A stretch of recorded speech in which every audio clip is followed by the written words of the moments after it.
Welcome to Pizza Quest. I'm Peter Reinhardt, and I'm excited about today's show because we're going to cover something that we haven't covered before, not in this step. We're going to talk about a new product that only a very few people know about, and hopefully within a short time, a lot more of you will know about. I'm with Inja Radman, the co-founder of New Culture Foods, which includes a mozzarella cheese that is totally dairy-free, vegan, and yet performs pretty much exactly like traditional mozzarella cheese. And so, and you're welcome. First of all, you're coming to us from the San Francisco Bay Area, where you're headquartered now. You've moved there along with your business partner, Matt Gibson, from your homes. He's from New Zealand, and you were originally from where? Croatia, actually. Hi, Peter. Croatia. Wow. But then weren't you living in like Great London. Britain, well, London? Yes, I was in So England you for a long time. so you guys kind of jumped the ponds and met up in the Bay Area and started a company, a new company.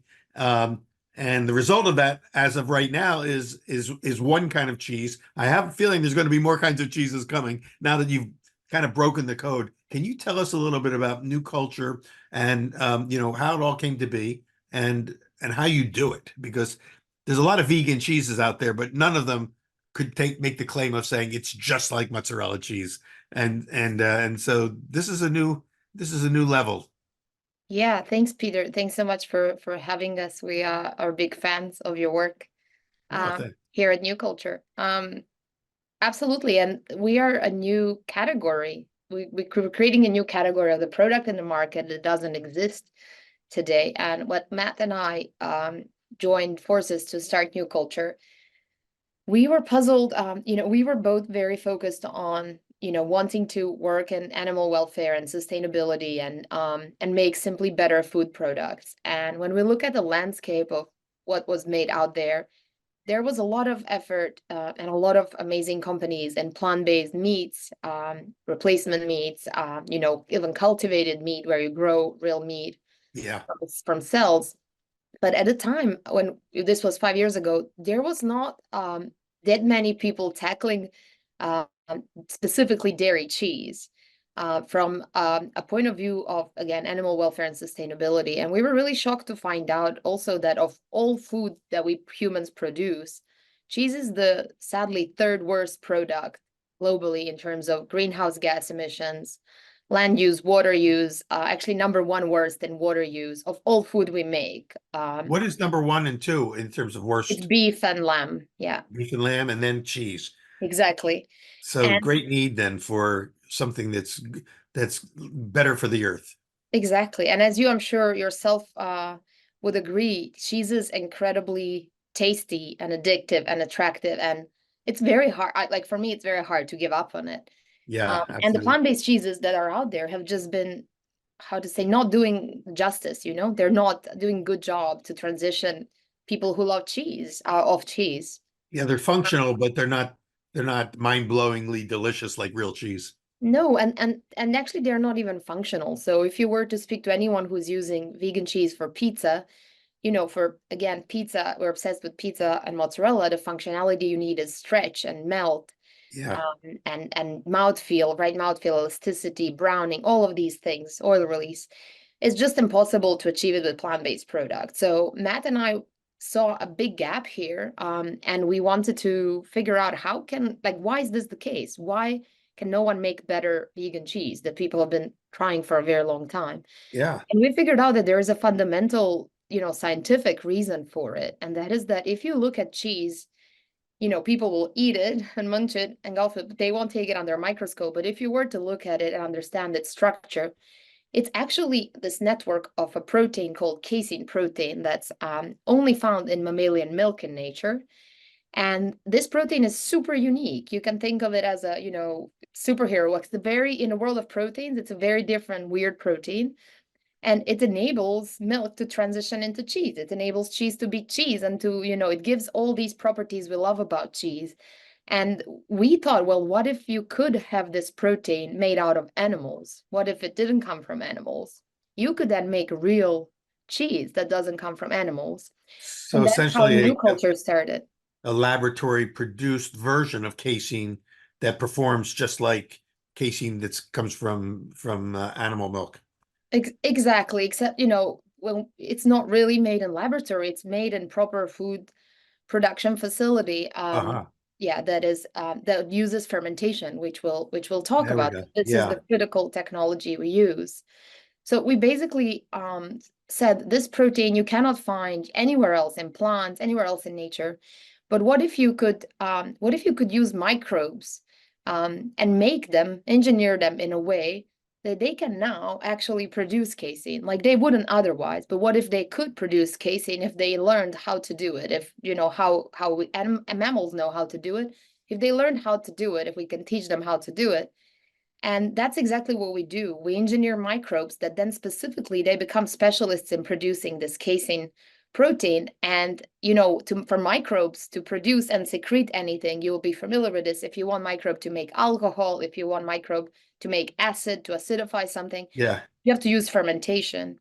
So we use fermentation in a very different way than, what it is used traditionally, but it's the same essence of a fermentation process, where we use fermentation process of this microbe in a large fermentation vat, feeding microbe with sugar, with some simple salts.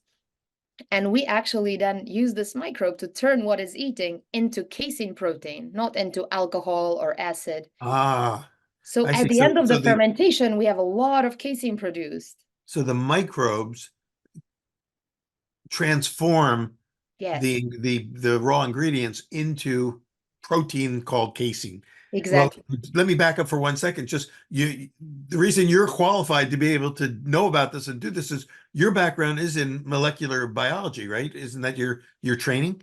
Yes, exactly. So I don't come from food background. I had to learn a ton Hmm. about how to make amazing food at the end of the day.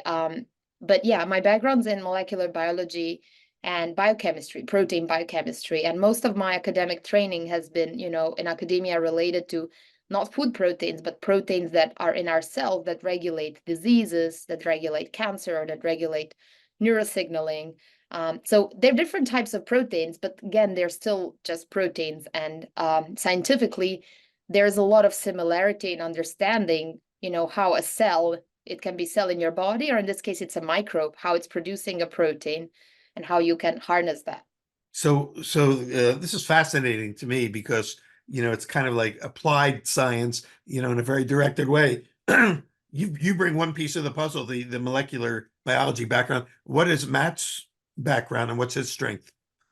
Um, Matt, Matt's background and strength is really in, being able to have this big vision and come up with ideas with big problems to solve, and then have the resolve and drive to go and solve it.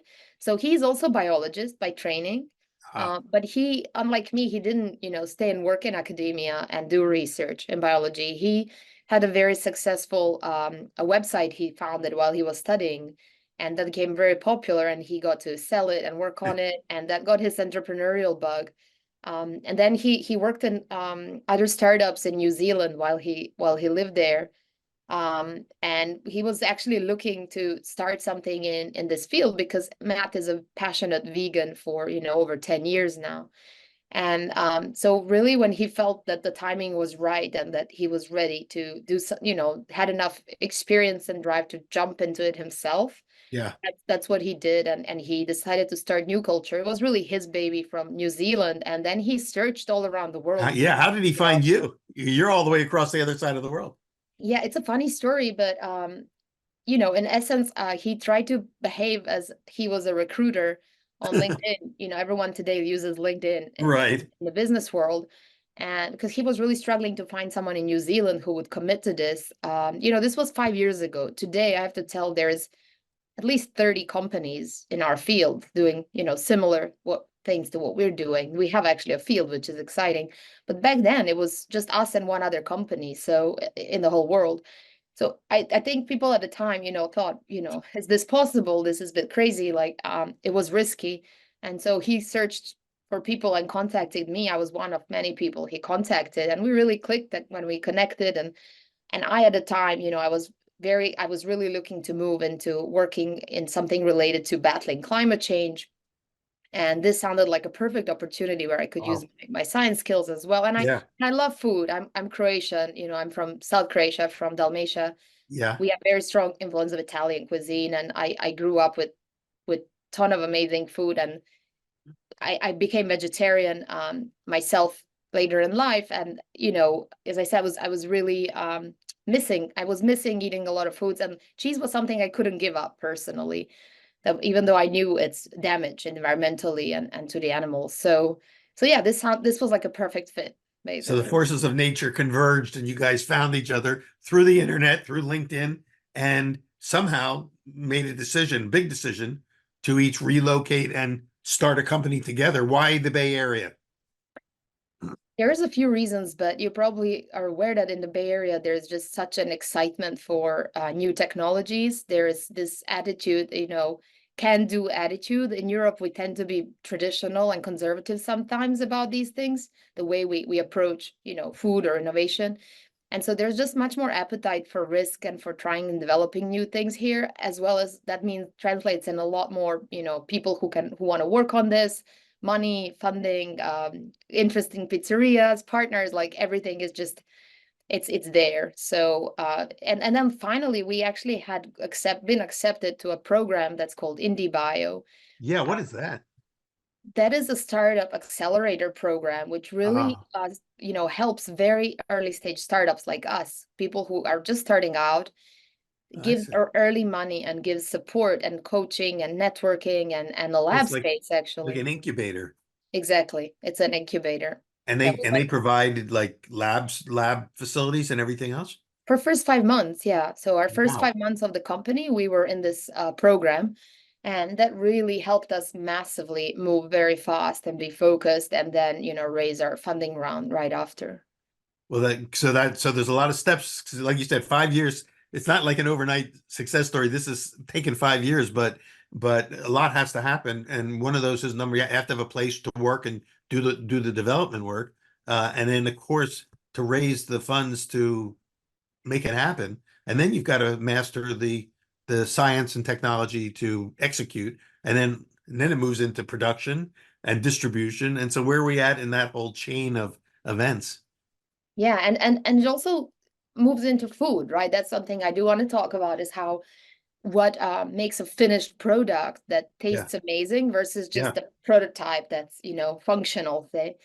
And so yeah, we're when we make our casein, I think I didn't mention this, that, you know, that's the biggest challenge, that's the innovation, but that's not the end. We actually have to purify that casein, we have to harvest it out. And the other fermentation, we make it into this protein powder that you can, looks like the one from milk, basically. So it's a necessary step, but it's not sufficient unto itself. But you have to have that to take the next step. Yeah, and then you want to turn it into cheese, right? And that's Right. also not trivial. You want to learn, how do you make then the best cheese with this source that's not milk, but that's this different type of milk. And you know, when you said that are making a product that's not dairy, that's actually interesting, because um, we actually consider our product to be dairy. If in some ways, right, it has a protein that's bioidentical to dairy protein. So if you did have allergy to dairy proteins, you would have, you know, allergy to our protein. So it's dairy that doesn't come from animals. You know, that's how we So talk that's what about makes it. it vegan, is that it doesn't come Exactly. from animals, but it has the It's real characteristics. dairy. Yeah. But Exactly. Yeah. although the milk industry would take exception because they don't want anyone calling their product dairy if it doesn't come from a cow. But Yeah, I and understand I what you mean. agree, and it's a thin line. That's why I say it's kind of this dual nature of it. But But you that's asked about that's the the production and where we're at, and you know, it took us a long time, first 2, 3 years of just early development of being able to even demonstrate that you can make this protein in microbes. This is not trivial. This is actually really complex, and takes several teams and a lot of work to do, and then to show that we can turn it into cheese, and cheese that performs certain way. And so we're really now at an exciting point where we've been producing routinely, you know, in manufacturing this protein, um, constantly churning, you know, kilograms and kilograms upon kilograms that come in house, and that we are turning into cheese. And we've really been, for the last 2 to 3 years, mastering this cheese making, and we make phenomenal cheese product today that, and you you so know, you when make it people eat, the right feedback there is in disbelief. People say, this is cheese. You have your own manufacturing facility for that. You're not farming that out to an existing We don't company. actually own anything in manufacturing. That's really expensive. What you learn is that Yeah, the capital, expenditure of those projects is massive, and we don't have that money. Most of our money goes into our development and where we can really contribute uniquely. We partner with existing facilities, both for manufacturing casein and for manufacturing cheese, and that's been great as well, that we don't need to build something that doesn't exist at all, right? These things exist out in the world. People use fermentation to make flavors, molecules these days, proteins, enzymes, and yeah. people use cheese making obviously a lot. So Well, before we get down the chain of production and marketing and all that, I want to go back to the original steps. When you talk about using microbes and sort of essentially directing the microbes to create the casein, where first of all, where do the microbes come from? Are these naturally occurring in existing microbes? Are they bacteria? Are they enzymes? Or what are they? yeah. So microbes are the longest living organisms in nature. They've been all around us, as we all learn, I think, in school. There are very good microbes that help, they're in our guts that help us digest things. And there are microbes that make us sick, of course. And all microbes came from nature at some point. They were somewhere and someone had to domesticate them, just like you domesticate a dog or a pet. Yeah. So someone had to pick them up from some source and then grow them and study them and characterize them and say, this is what this microbe does, this is how it smells, this is how it grows, this is what it eats. So yeah, of course, our microbes are the ones that have been adapted and cultivated to scientific work, right? And to work in a lab, because they have to be fully controlled. You have to understand them really well, know everything about them in essence. But yeah, at some point, a long time ago, they were harvested from some source, and you can look at all these different libraries of microbes that people found in someone's garden or in, Are they whatever the source technically was. yeast or bacterial Yeah, organisms? so great question. So we actually don't talk about this publicly. That's kind of still that's our Uh, secret. That's our secret uh-huh.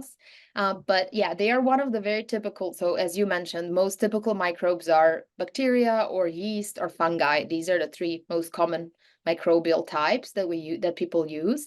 And you could use any of those in principle to turn them, into engineered microbes that make casein. But I Oh, can't disclose yeah. specifically, what Obviously, microbes you've we got to have use. your. Otherwise, if it was easy to do, then everybody would do it. And then this is where you spent, where you brought your talents and spent a lot of time making those breakthroughs. But just so that I can get my head around it, I understand as a baker, and a lot of the people who watch and listen to Pizza Quest are pizza makers or bread bakers. They understand how yeast fermentation works, how lactic bacterial fermentation Exactly. works to create flavors and carbon dioxide and things like that. We also know as bakers that there are enzymes that exist in ingredients that have their own purposes to help break things down and turn it into something else. Exactly. Um, Exactly. Well, for so, those who are really, love fermentation, I can stress something that's important from technical point of view, is that all those fermentations you talked about, Peter, in the dough, in lactic fermentations, they're what we call anaerobic fermentations. They happen without oxygen uh, being around, and that's exactly those are anaerobic organisms, and that's how they go into metabolic cycles that enable them to produce acid for those molecules. Our fermentation is different in the sense that it's aerobic, it's robot. oxygenated. Our organisms require oxygen. If we didn't supply with oxygen, they would never make casein. They would also make, acid and other things that come from their I see. Yeah, metabolism. yeah. So it's So when that's they interesting. grow in a different condition, in these controlled fermentation conditions with presence of oxygen, that's how we enable them to undergo a pathway where they can then turn sugar into casein protein. That's incredible. So when these microbes are in the medium where they have food to be able to propagate and to do what they do, new proteins are formed. And in this case, the protein, as it's not a gluten protein that's formed, it's a casein protein that's being formed as a result of the activity of these microbiological organisms. Am I saying that right? Is that a Exactly, yeah. breakdown? Yeah, that's Wow. exactly what happens. So can you actually see it? I mean, can you see that formation happen when you introduce the microbes to the medium and you see the threads of protein form? And how is casein protein different from let's say a gluten protein or other kinds of, proteins that exist in meats and things like that? Yeah, that's a great question. So you can actually see things happening in fermentation just macroscopically. Proteins are such small molecules that you can't see them. I mean, even with a microscope, they are on a scale that you can't imagine, like Uh, they're, nanometer scale. So you can't see individual molecules, but you can actually see the turbidity and the color changing of the media in which microbe is growing, and you can tell by that how much production has been happening. So you can absolutely see the change in the broth that you're using, and Interesting. and Yeah, we use yeah. that as one of the metrics as to how further the fermentation progressed. That's So incredible. absolutely. And in terms of differences, I would say there are some similarities actually, interestingly, with casein and gluten, although they're very, very different biochemically in detail. But what is I would contrast casein to maybe more typical proteins that are used in food that people know of, like whey protein that's in milk, Uh-huh. or egg proteins, for example. Those proteins are what we call globular proteins. They look like little balls, like little blobs. Uh-huh. They have very particular structures, and they're by themselves typically very, very functional proteins, but they cannot, again, form this alignment and network that makes cheese. And casein is actually very weird because it's like unraveled spaghetti. It's what we call intrinsically disordered protein. So it doesn't have that ball structure. It actually looks like spaghetti, like unraveled Yeah. spaghetti. Uh-huh. But that makes it actually pretty difficult to work with and to understand how to get it to activate, to be in that perfect alignment and to start forming fibers and strands, like you're saying. So it actually Yeah. does form that. And that's what enables the stretch and melt and all the properties of cheese. And that's where there's a lot of magic, um, real stuff, but magic to us, just how interesting and beautiful it is how these proteins turn from just these individual molecules into this beautiful network that is cheese. Yeah, like for me, an analogy that comes to my mind, tell me if this makes sense, is like when you're making bread and there's two proteins in bread, there's gliadin and glutenin, neither of which can make the bread dough stretch. But when they bond to each other and find each other after you add water, suddenly you've got a new protein that wasn't there before. And so this protein does have stretchability and extensibility and everything else. Is that kind of like what's happening with Exactly. your Yeah, that's process? kind of, and casein just does it by itself. It interacts with itself, and it casein interacts with itself and with calcium. It's a calcium binding protein. It's really interesting. That's why in milk, evolutionary, it was developed as a source for younglings to have very dense protein and calcium content. So it uses salts that are in milk to as a bridging, as interactions, and it uses heat, and that's because it's already unraveled. Heat cannot damage it. When you have these globular proteins, these little balls, they're damaged by heat and then become unfunctional.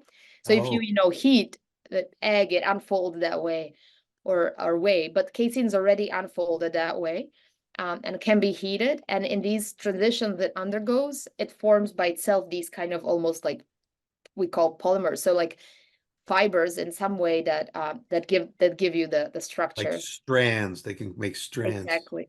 Yeah. This is fascinating stuff. I mean, especially for people that don't have, a chemistry or biochemistry background like myself. It's kind of like well, pizza makers and bread makers, we can geek out on this kind of stuff because we're so fascinated. We know how to do it, but we don't always know why it's working. And we're at that stage, I think, in the artisan movements of all these products that we also want to know why, not just how. And Exactly. uh, and so you've taken that same thing and applied it to create something pretty much totally new then. Yeah, absolutely. Because this product category, as I say, it doesn't exist in the market today. You cannot go and buy cheese like this still. Like our cheese that we're gonna actually start selling this year is the first product you'll be able to buy of this kind. And I'm sure there'll be many, many more to come, which is really exciting. Now you can go to buy animal-derived dairy cheese, or you can go to buy these plant-based vegan cheeses that will have Yeah, no protein typically, yeah. that won't perform. And this is a new category that we're creating, and we're very excited about that. That's exciting. And also you mentioned that it's not really out there yet. It's not available. Do you have a timeline when people who are listening to this show can have a sense of when can I get my hands on some of this? Yeah, there is some of it that I can talk about now and some that I can't. That's going to be announced later this year. But Okay. absolutely, if you follow us, you might know that we are going to be selling our product in restaurants and pizzerias for a long time. We see this big opportunity to, if you could make, and we can, if we are now making this amazing mozzarella that makes amazing pizza, what better way to showcase it than with great chef, with a great Yeah. restaurant, with a great recipe, right? Eventually, we're gonna sell it to consumers, but that's gonna take a while. Well, you've already got one great chef in your back pocket here. Exactly. Can So you we're talk so about that? excited. It's on your Yeah, website, so I think you're allowed to talk about that, I right? can absolutely. So when we went out to this quest, it was a quest for us, Peter, of looking for, who's gonna be this first person in the world who's gonna sell our cheese, this first chef. We made a list, and we have several, of course, chefs that we are big fans of and obsessed with, and many we want to work with. But this person was on the top of our list, Yeah. literally, and we were so fortunate that we were able to impress her, and with the quality of our cheese, and that she decided to be our partner. So that's Nancy Silverton. Nancy's Pizzeria Mozza in LA will be the first place in the world where you can go and eat our cheese later this year. And it's been just incredible working with Nancy on, using the cheese, developing recipes for the launch, working with her team. And, we're just impressed with her work ethic, her integrity she has. Yeah. It's been you wonderful. you couldn't have landed a better chef to be in a sense your ambassador for this, because she, first of all, she's obsessed with cheese. Her Yeah. restaurants are phenomenal. We've had Nancy on a number of times on Pizza Quest, and we love her. And Pizzeria Mozza is one of my favorite pizzerias in the world. And the fact that she likes what you've created is about, it's kind of like getting the imprimatur from the Pope. So Exactly. this It's is the, pretty the, the good. final And approval. and on your website, I think there's a very short video of Nancy actually making pizza with your cheese. Is that correct? Yeah, we had a very exciting event last year that was happening. That was at Mozza. It wasn't a commercial event. It was just private event we organized and Sneak invited a bunch preview. of people. And it was at Mozza, and Nancy and her team served the entire menu, dinner menu, with our cheese in different dishes, arancini bowls, and eggplant parm, which was really exciting to see how cheese browns and makes this beautiful, almost like crust. And then in pizza, we talked a lot with Nancy about this, and she was herself overthinking that she doesn't want our cheese to just be a replacement. She says it's a product of its own that deserves its own attention. It's its own category, and it's a great product. It's not just some replacement. So originally we were thinking, we would use pizzas that she already makes, and when people come, they could be offered, you can replace it with our cheese, such as margarita. Margarita is a Sure. classic, and you will be able to buy margarita with our cheese and with animal-derived cheese at Nancy's restaurant. But Nancy also insisted to develop this special recipe that is going to be just for our cheese. So meaning there will be a completely novel pizza served that you can only get with our cheese, and To you can't get it. showcase. You Yeah, to can't get it with showcase. any other cheese. Exactly. Well, mozzarella is a great cheese because it can be used fresh and young. It can be aged. It can be smoked. Lots of things can happen with mozzarella itself. So it has its own flavor profiles. Um, so this raises for me two questions. Number one, if you can do it with mozzarella, if you can make a mozzarella cheese, what other cheeses can you make using your process? And two, can the mozzarella that you're creating be used at these various stages? Can it be used fresh, dry? Can it be, can it be used exactly the same way mozzarella is used? And how is that flavor profile, similar and different from Yeah. cow's milk mozzarella or buffalo mozzarella? The short answer is that yes, it's all possible. The longer and more complicated answer is that each of these becomes a new product, just like any new cheeses. People have spent thousands of years perfecting those, and and takes us time to develop and perfect. But if you go to understanding of how cheese gets turned into cheese, right?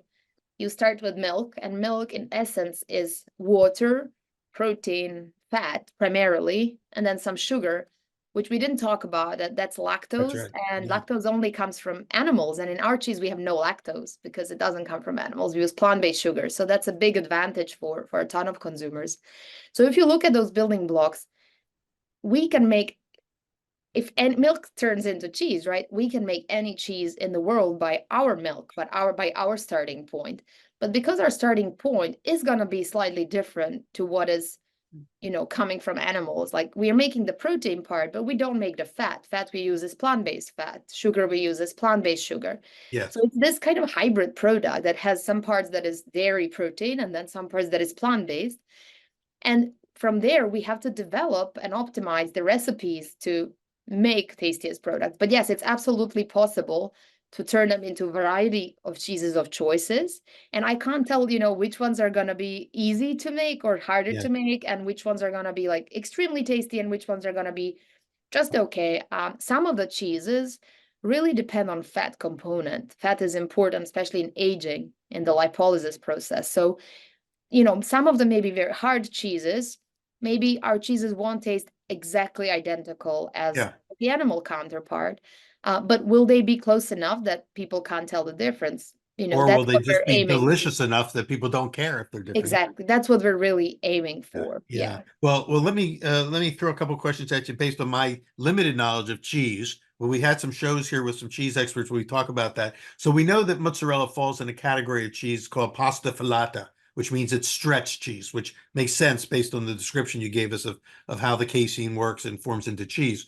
So that's a stretched style of cheese. Another huge category, and really one of my favorite categories, is the cheddar style of cheeses, which is, so the cheddaring process, it doesn't stretch the cheese the way mozzarella is stretched, but it's reformed, it's kind of repacked, and then the interaction with air and with whatever bacterias that are introduced during fermentation. So this is where fermentation comes in, create flavors. Blue cheese then is another type of cheese where some of the bacteria introduced after the process is like almost like penicillin, and it creates these blue molds. All these this is where fermentation becomes like the other kinds of microbes other than the one that makes the casein. The Exactly. flavor producing microbes enter the picture. All that's possible with your products?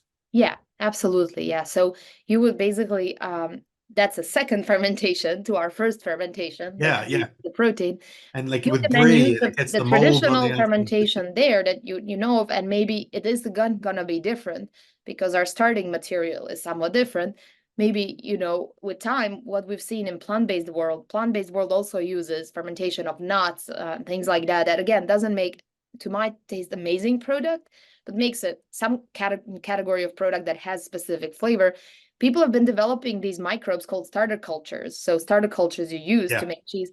They've been developing even new specialized starter cultures for plant-based cheeses, right? So what I see happening is that we would be using more the ones that are for dairy, for traditional cheeses, but maybe we would have adapt them and have different cultures that are differently adapted to the fat we're using, all of Yes. these different things. But absolutely, yeah, we can use fermentation in our milk system, in our, with our casein protein, to make yogurts or any dairy product, not just In other cheese. words, you're going to need an R&D laboratory to be able to keep rolling out, variations on this original theme. You've got your master product, and now you can see where it goes, which is exciting for me. I love the possibilities to create an entire family of cheeses beyond just the mozzarella, pasta filata style cheeses into other styles. And I can't wait to see where that all goes. So how do you, number one, can you produce? How do you produce enough volume to meet if there's an outcry for this? We want it. I mean, which is your hope. We want this product. We want to do what Nancy's doing. We want to put it on the menu and we want to create products around it. How do you produce enough for this, for the demand? Yeah. This is where we want to be honest and don't want to, frustrate people, because of course it becomes frustrating. We do have some big fans who have been following us from early days, and they're like, oh my God, it's 5 years. I can't wait Yeah. anymore. I want this Yeah, yeah. product everywhere. But we do ask for that patience, and we ask for that understanding that technology we're developing existed before. All of them existed in different shapes and forms, but we're combining them together, this aerobic fermentation, the microbe, the casein protein, the cheese, in completely new way. And this takes time and Right. effort, and Yeah. it's not something anyone can just do overnight in their kitchen to start with. So it took us a long way to come where we are. And, right now we'll be supplying a few restaurants. So that's a pretty modest amount for the dairy industry. We're aware of that. but that's a big leap for us. Art, yeah. And do you have That a target date? I forgot to ask you this earlier. A target date for when it will be available, on the menu at Pizzeria Mozza and maybe at some of I your other restaurants? I don't want to spill the beans of our commercial team because that's going to be Yeah, their exciting news. But yeah, it's going to be later this year for but sure. this year it'll be in Yeah, this yeah, calendar year. for You sure. said, Yeah, for uh, sure. We're going to be and at Mozza, and then expanding into a few other restaurants that I can't talk yet about. sure, But to your point, how do we produce? It all becomes a challenge of money, workforce, materials, and manufacturing capacity at that point because technology is now developed. And that takes also time, believe it or not, to find and source and do and produce at those levels. We have to yeah, produce first a lot of casein, then turn it into a lot of cheese. So yes. every year as we go by now, we will be scaling that more and more, and we'll be having to find more and more manufacturing partners and capacity, and we'll need a lot more money Well, that's to my other support. question is how do you fund all of this? Have you been on Shark Tank or are you going to foundations or to Silicon Valley? How are you getting the funding? Because this is an expensive process. It is. It's expensive, and what's expensive is mainly paying the manufacturing facilities to run our process in their spaces using their people. That costs the most money. And so so far we have been funded by in investment money, so venture capital money primarily. We went through two fundraising rounds so far. So and we are now this year actually going through another fundraising round. We have to raise quite a big amount of money this year because now that we're at this exciting part that where technology is ready and can be deployed, now it's about saying, hey, okay, now you need to give us this money so we can deploy it and scale because all these people are waiting and craving for this product. And honestly, there has been enormous demand for this product Yes. from chefs, from restaurants, pizzerias, consumers. That's been so exciting to see, but also painful to us that we're kind of, in a way, disappointing them. But again, I would tell them, think about the time where people had to develop solar panels or they developed electric vehicles. These things are now normal and we use them, but it took 10, 20 years for these Right. technologies to come to Right. market. So this is just how it is with technology development and yeah, and I know it's hard. I know everyone wants this cheese. Well, we're chomping at the bit, we say too. Yeah, You but with got the our teeth funding into this. round we raised this year, we're going to be torpedoing a lot of that money into, getting the product out there to more people in the next 2 years. I feel like we're doing an episode of How I Built This, for National Public Radio, that show where it talks about how you create something because you're creating a company from nothing and you're creating a cheese. Funny you say that, but we've been on How I Built This with You Guy were, you were. Raz. I got to Yeah. listen to find that episode. Well, I feel like that's what we're doing our own version of that Yes. episode because I'm learning how you built this. Um, for people who want to follow you and follow the story, what are the best ways to follow you? I know you got a website, newculture.com, right? Yeah. Newculture.com. That's where I got most of my information about you is reading the blogs and stuff there. But do you also have social media?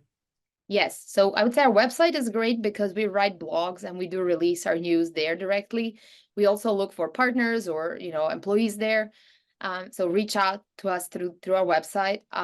We do have multiple social media pages, LinkedIn for a lot of our kind of business professional network, Instagram, where we try to share with, as I say, with the fans and with people who support and follow our work. We're so grateful that there is a Is group of people supporting and following our work is patiently. Instagram just at New Culture, Uh, New it's all Culture? be different handles. That's New Culture Cheese. New Yeah. Culture Cheese. So Yes. for Instagram, at New Culture Cheese, when you look Yes. it up, those of you who are listening, when you want to jump on that. So I got to write that down myself because I want to look at what you got there. So you've got posts already there.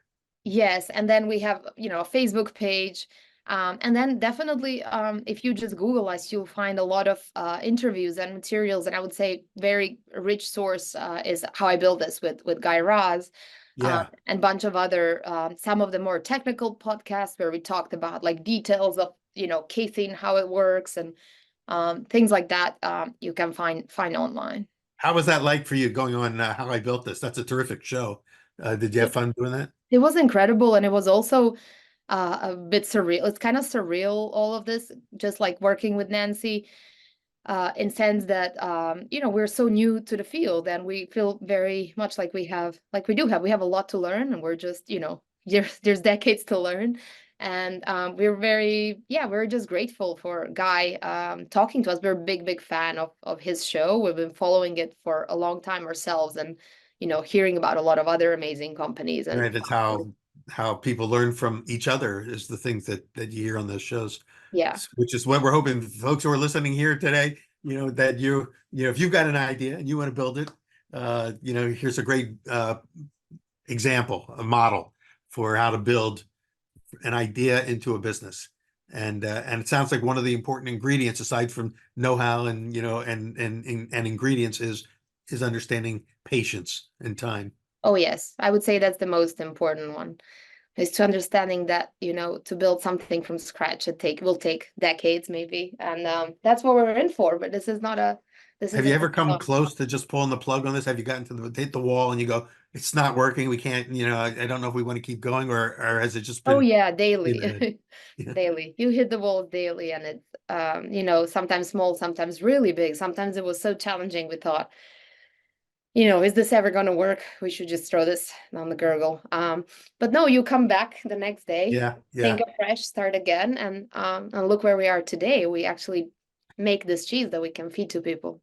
And one of the things that's exciting to me is that it's so early in the game.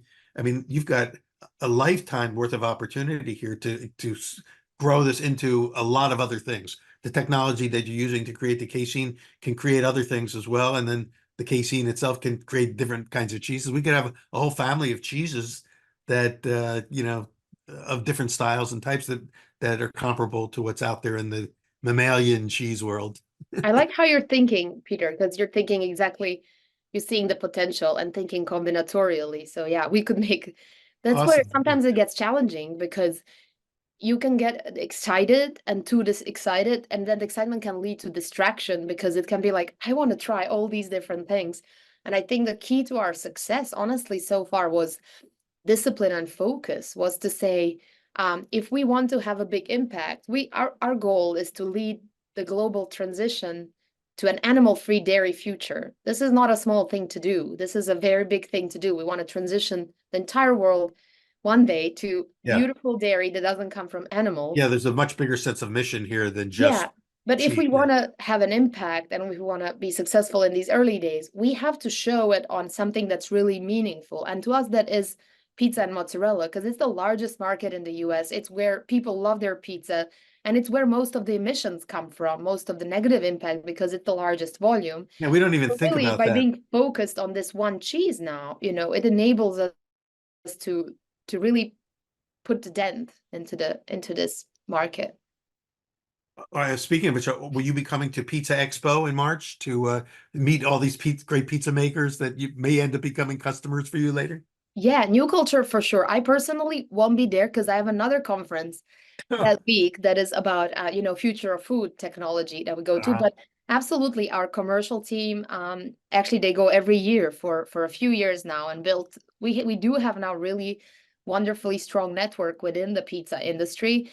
And 4 years ago no one knew about us, but now Right. people actually do know about us, and thanks to you as well, and people like you who actually spread the word about us within the culinary world and the pizza world, not just the cheese world or the technology world.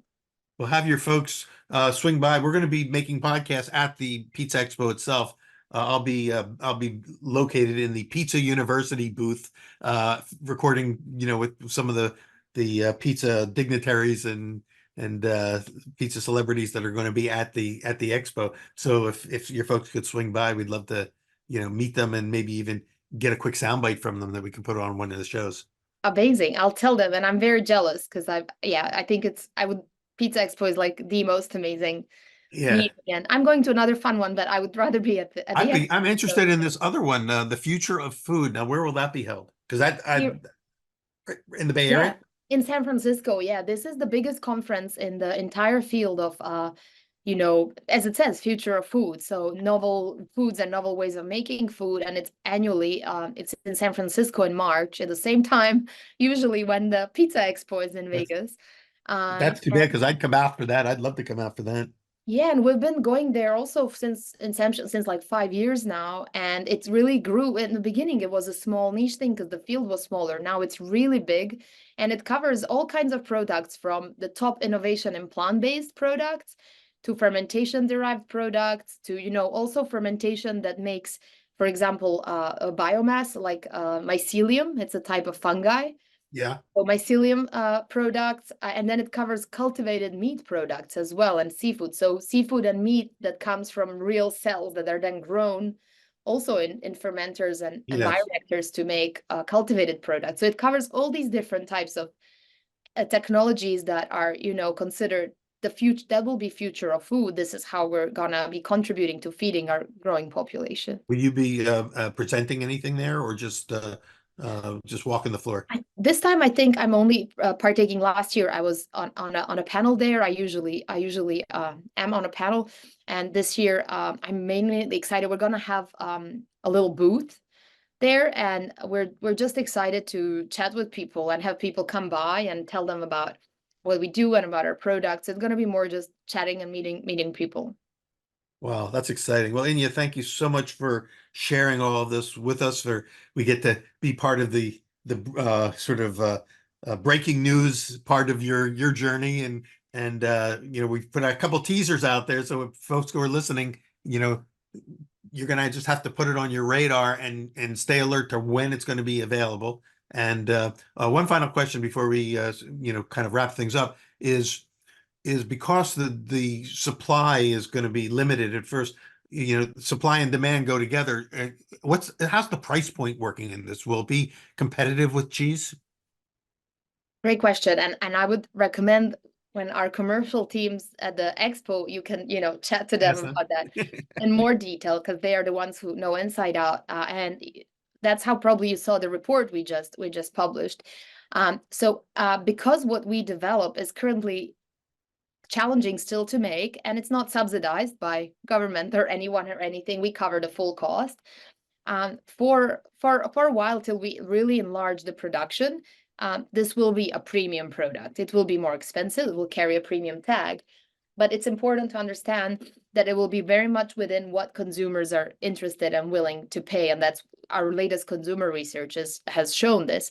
So we have seen in our latest consumer research that people are so excited about this product that they're willing to pay up to $4 more per pizza if our cheese was on it. And Wow. we've seen this with gluten-free crust, for example. The same thing happened.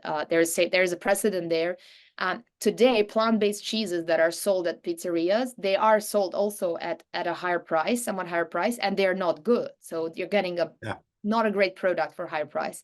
So there will be some premium for the first few years, but what's really exciting is that when we are at that really large scale, the scale where we're producing millions of pounds regularly, we are going to be cost competitive, actually, even with the animal dairy that's subsidized today.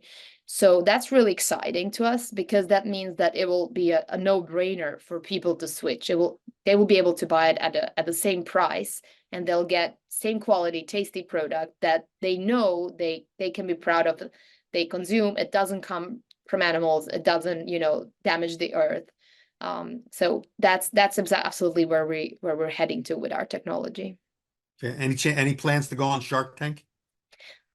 No, not Because not you're too big. You're too big actually for sure. Your investment yeah. levels now are going to be, stratospheric compared to that show. But anyway, it's very exciting. The whole entrepreneurial spirit, the scientific, development that's going on here, and the fact that it's part of a big movement that's really all about the future of this planet, not just the future of food, but which controls the future of the planet. So thank you for all of that work. Thank you for your passion.